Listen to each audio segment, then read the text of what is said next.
अब हम वापस चलते हैं कश्मीर की समस्या की ओर।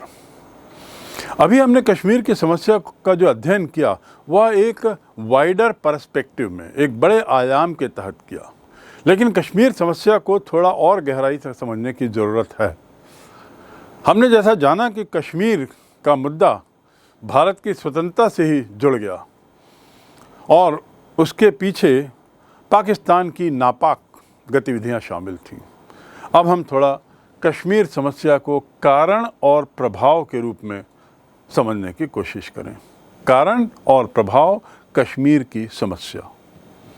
कश्मीर की समस्या पर नज़र डालने से पहले हमें भारत के संविधान की प्रस्तावना पर एक नज़र डालें। उस प्रस्तावना में देश की एकता, राष्ट्र की एकता और अखंडता की बात कही गई है। एकता और अखंडता। प्रस्तावना यानी हमारे संविधान की पुस्तक का वह पहला पृष्ठ जो संवैधानिक रूप से लागू तो सबसे आखिरी में किया गया, लेकिन है हमारे संविधान का पहला पृष्ठ जो संविधान निर्माताओं के उद्देश्यों को स्पष्ट करता है, लक्ष्य को स्पष्ट करता है। तो केंद्र के सामने इस संवैधानिक प्रावधान के तहत सभी राज्य समान हैं और उस सभी राज्य की समानता के तहत किसी भी राज्य को कोई विशेष सुविधा दिए जाने का आश्वासन संविधान द्वारा नहीं दिया गया है, बल्कि उल्टा संविधान ये स्पष्ट करता है कि किसी भी राज्य को कोई विशेष प्रावधान नहीं किया जाएगा, सभी राज्य समान रहेंगे। लेकिन संविधान का एक अनुच्छेद है, अनुच्छेद 370, यह अनुच्छेद था, वर्तमान परिप्रेक्ष्य में अब हम यही कहेंगे कि अनुच्छेद था 370, और ये इसमें जो आश्वासन दिए गए हैं वे संविधान की इस प्रस्तावना के खिलाफ जाते हैं, एक अपवाद के रूप में थे।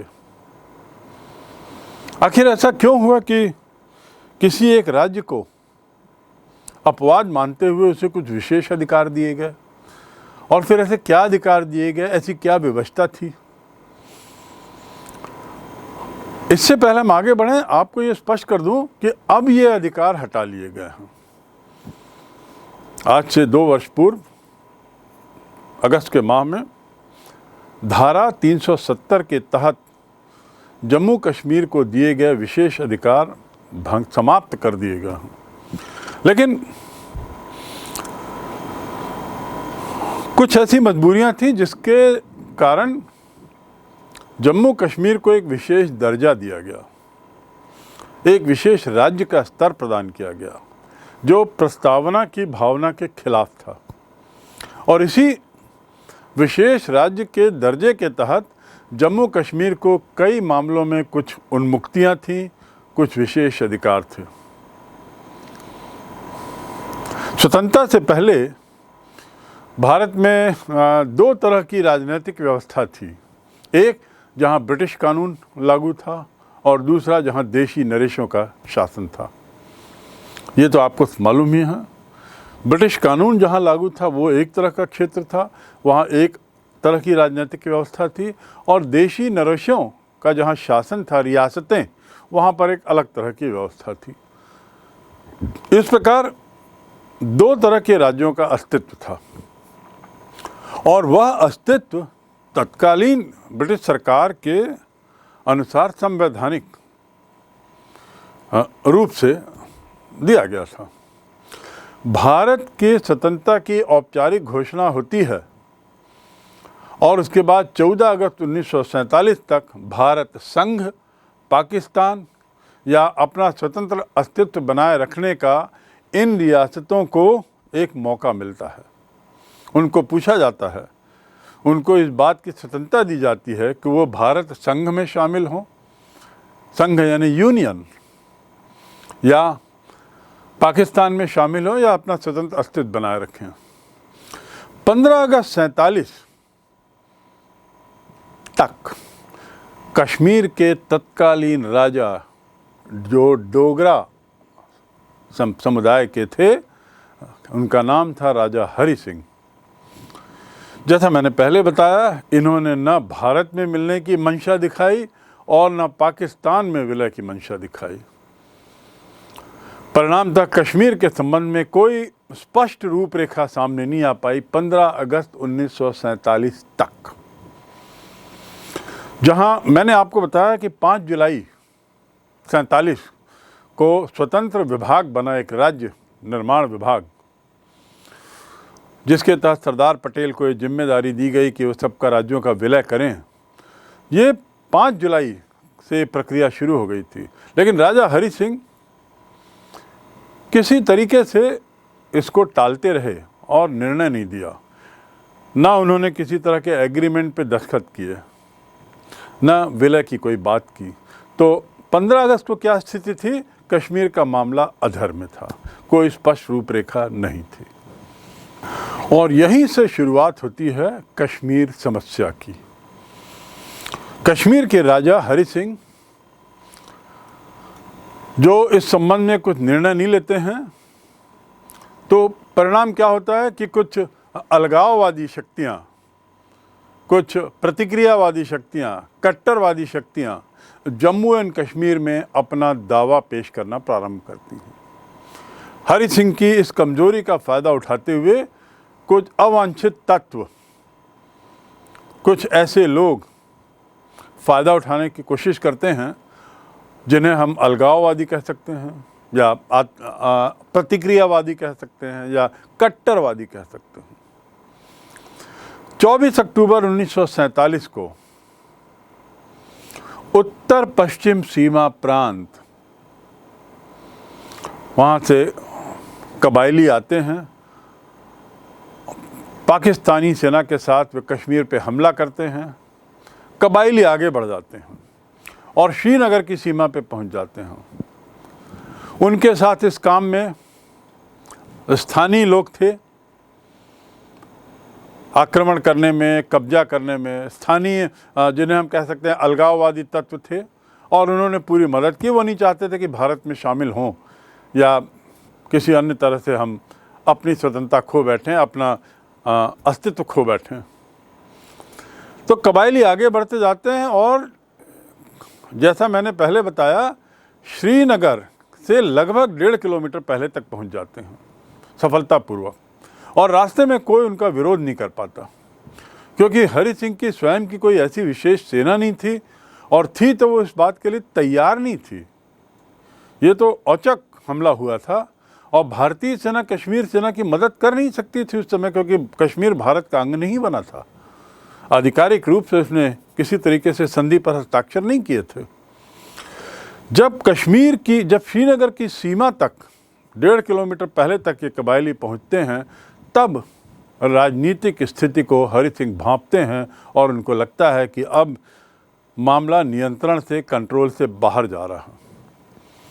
और उस हड़बड़ाहट में कबायलों के हमलों से भयभीत होकर 25 अक्टूबर को वो भारत से अनुरोध करते हैं मदद की, भारत से अनुरोध करते हैं सहयोग की, हस्तक्षेप की। ये कौन सी तारीख? 25 अक्टूबर। भारत ने उसी समय तुरंत स्पष्ट कर दिया कि हम सैनिक सहायता नहीं दे सकते। इसलिए नहीं दे सकते क्योंकि अन्यथा इसे आक्रमण माना जाएगा, और साथ ही आप हमारे देश का हिस्सा अभी नहीं हो, तो इसलिए हम सैनिक सहायता करने में असमर्थ हैं।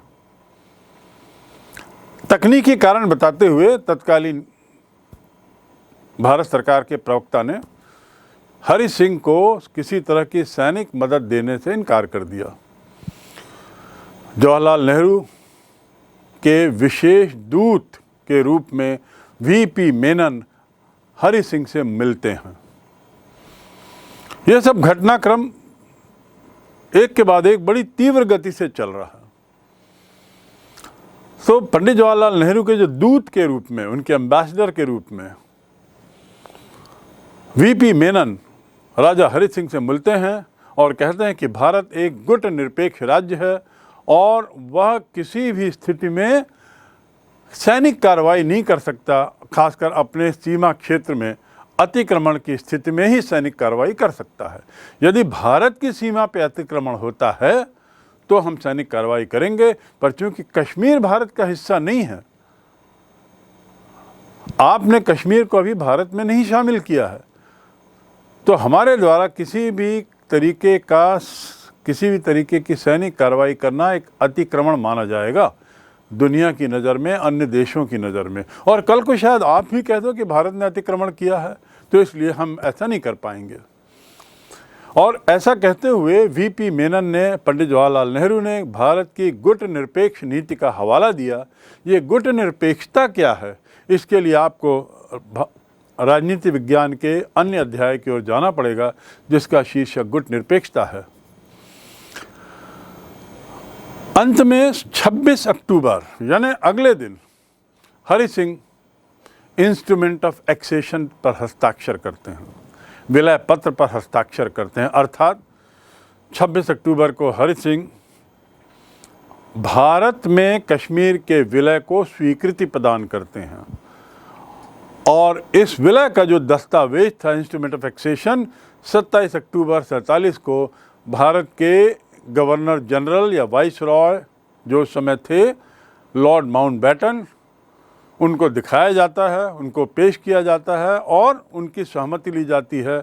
और इस प्रकार उनको दिखाते ही, उनकी स्वीकृति मिलते ही ऐसा मान लिया, ऐसा स्पष्ट हो गया कि कश्मीर अब इस क्षण से भारत का अंग हो गया। जैसे ही वो भारत का अंग घोषित होता है, इस इंस्ट्रूमेंट ऑफ एक्सेशन के दस्तखत और माउंटबेटन की स्वीकृति के बाद शामिल होता है, तो भारत अपनी सेना भेजता है, क्योंकि अब तो कश्मीर भारत का हिस्सा हो गया। तो भारत अब स्वतंत्र था कि अपनी सीमाओं को बचाए रखने में, अपनी सीमाओं की रक्षा के लिए भारत अब वचनबद्ध था। और कश्मीर चूँकि भारत का हिस्सा हो गया, तो कश्मीर के जो उत्तरी, पश्चिमी, पूर्वी सीमाएं थीं, वो अब भारत की सीमाएं बन गई। इसलिए भारत अब अपनी सेना भेजता है और एक तरह से युद्ध होता है भारतीय सेना और कबायलियों के बीच में।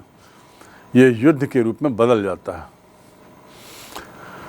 पाकिस्तान जो कबायलियों को अभी तक पीछे से समर्थन दे रहा था, जो अभी तक सामने नहीं आ रहा था, जो अभी तक आर्थिक और सैन्य मदद पहुंचाकर चुप था, अब वो कबायलियों के पक्ष में सामने आ जाता है।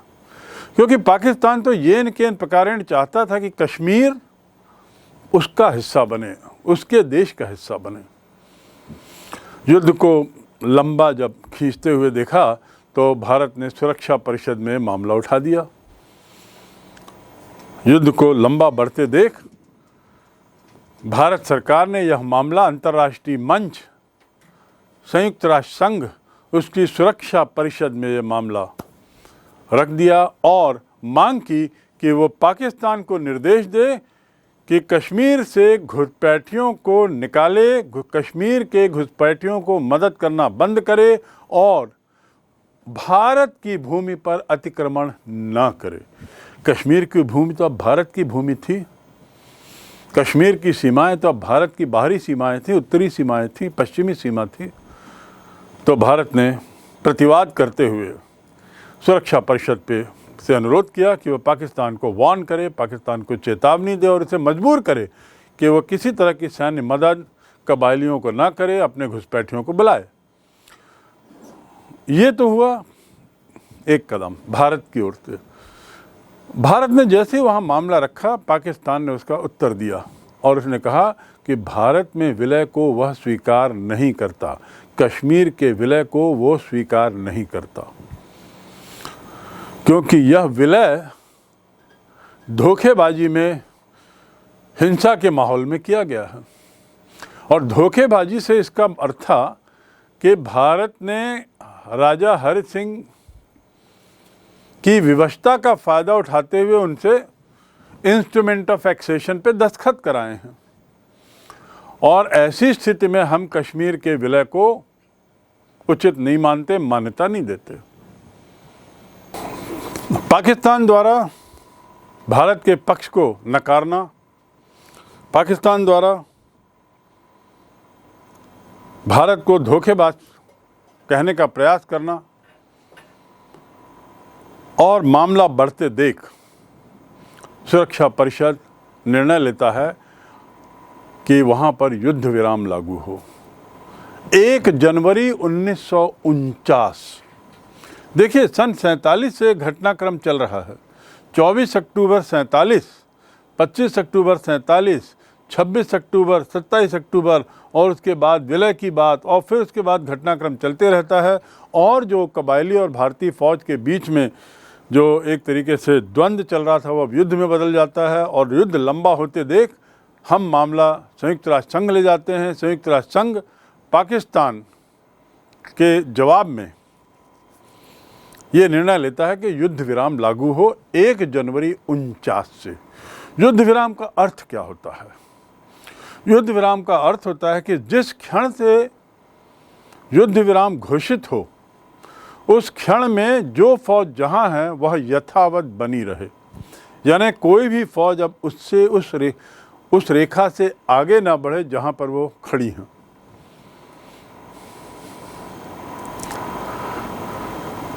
मध्य रात्रि को संयुक्त सुरक्षा परिषद के हस्तक्षेप से युद्ध विराम को लेकर समझौता होता है, परंतु तब पाकिस्तान ने जम्मू कश्मीर के लगभग 40% हिस्से पर कब्जा कर लिया था। ये कब्जा भारत के सैन्य कार्रवाई के पूर्व हो चुका था। कबायलियों के द्वारा, पाकिस्तानी फौज के द्वारा 40% हिस्से पर कब्जा हो चुका था और युद्ध विराम का अर्थ जैसे मैंने बताया, युद्ध विराम 1 जनवरी 1949 की रात्रि से लागू, तो उस रात को जो फौजें जहां हैं वो वहीं पे रुक जाएं, ना आगे ना बढ़ें। और ऐसी स्थिति में कश्मीर का लगभग 40% हिस्सा पाकिस्तान के कब्जे में था और 78,114 वर्ग किलोमीटर में फैला हुआ ये गिलगित का इलाका, दैमार, स्कार्दू, गिजिर, चिलास और बालिस्तान, साथ ही सीमावर्ती क्षेत्र पाकिस्तान से लगे हुए, इस पर अवैध रूप से पाकिस्तान कब्जा करता है।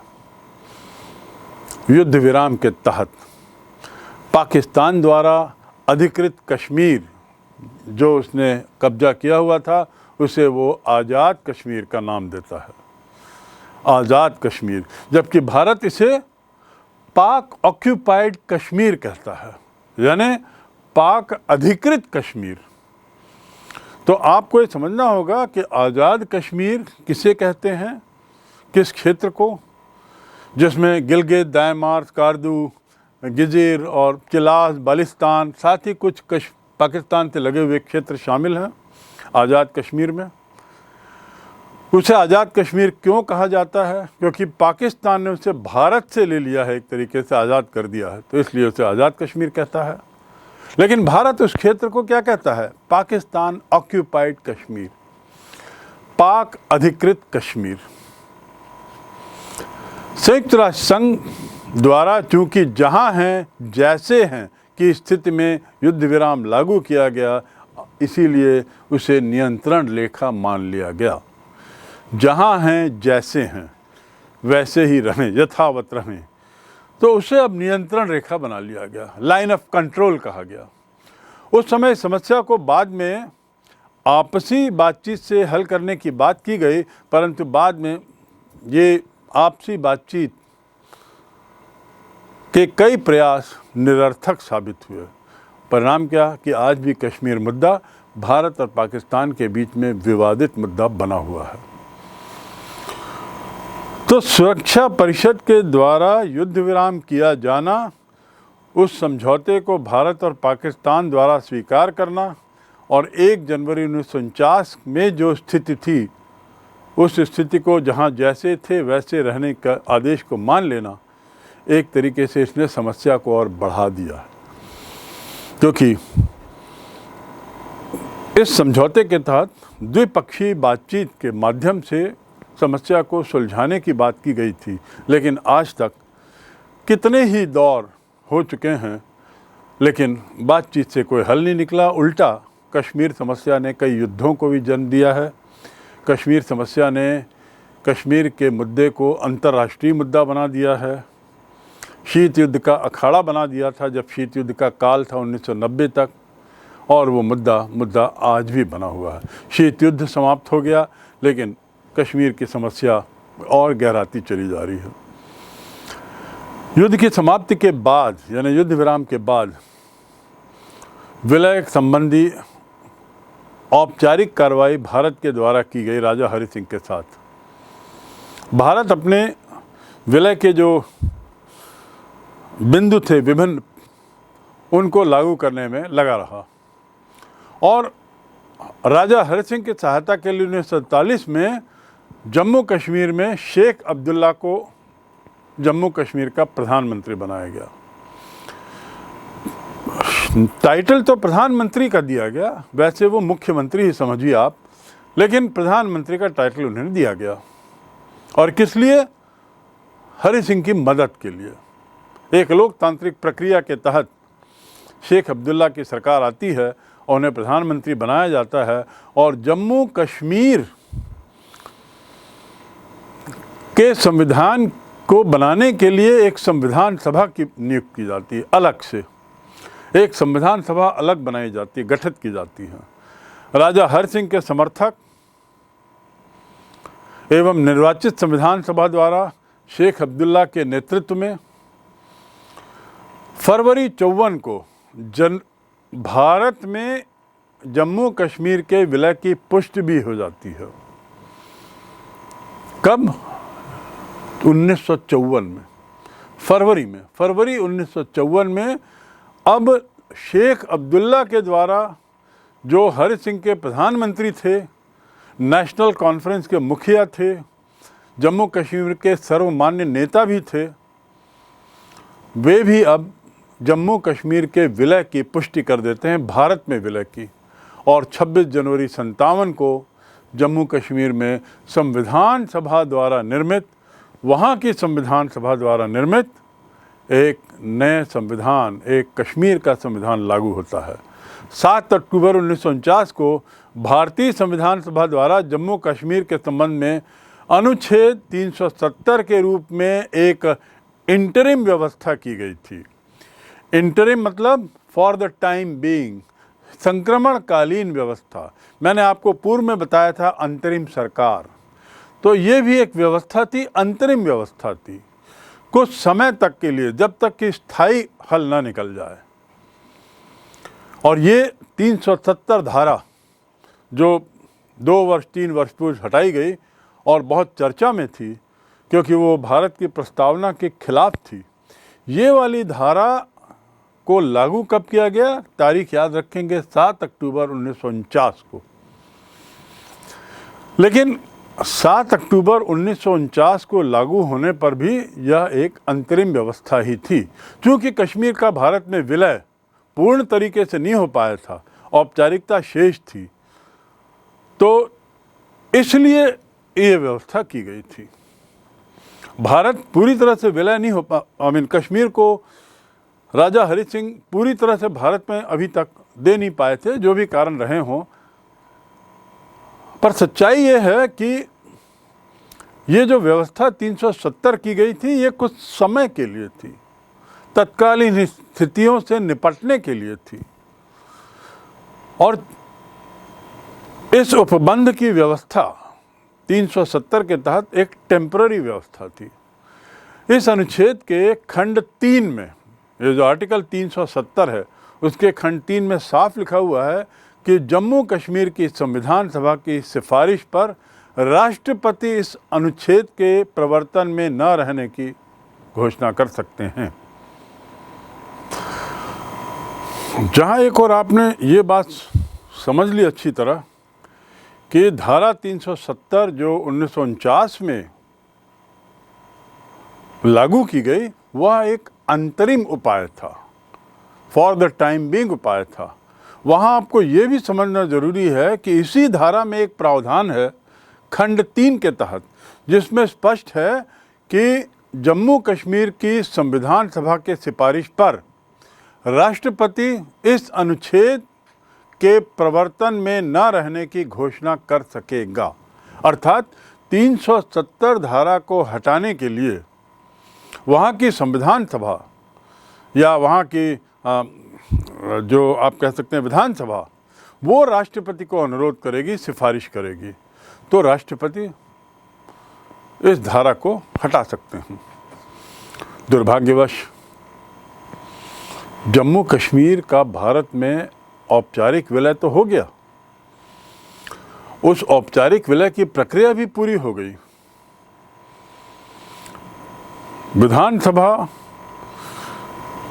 प्रधानमंत्री शेख अब्दुल्ला और हरि सिंह, इन्होंने भारत में विलय की प्रक्रिया को पूरी तरह संपादित भी कर दिया, लेकिन उसके बावजूद जम्मू कश्मीर की संविधान सभा ने इस अनुच्छेद को समाप्त करने की सिफारिश राष्ट्रपति से नहीं की। विलय के बावजूद भी इस अनुच्छेद को समाप्त करने की सिफारिश वहाँ की विधानसभा ने राष्ट्रपति से नहीं की, और ऐसा ना करने का परिणाम ये हुआ कि धारा 370 बनी रही। इस धारा को हटाने के लिए भी किसी भी तरह का दबाव भी नहीं बनाया गया भारत सरकार पर, या भारत सरकार द्वारा भी जम्मू कश्मीर की विधानसभा पे कोई दबाव नहीं बनाया गया कि वह इस तरह की सिफारिश राष्ट्रपति को भेजे।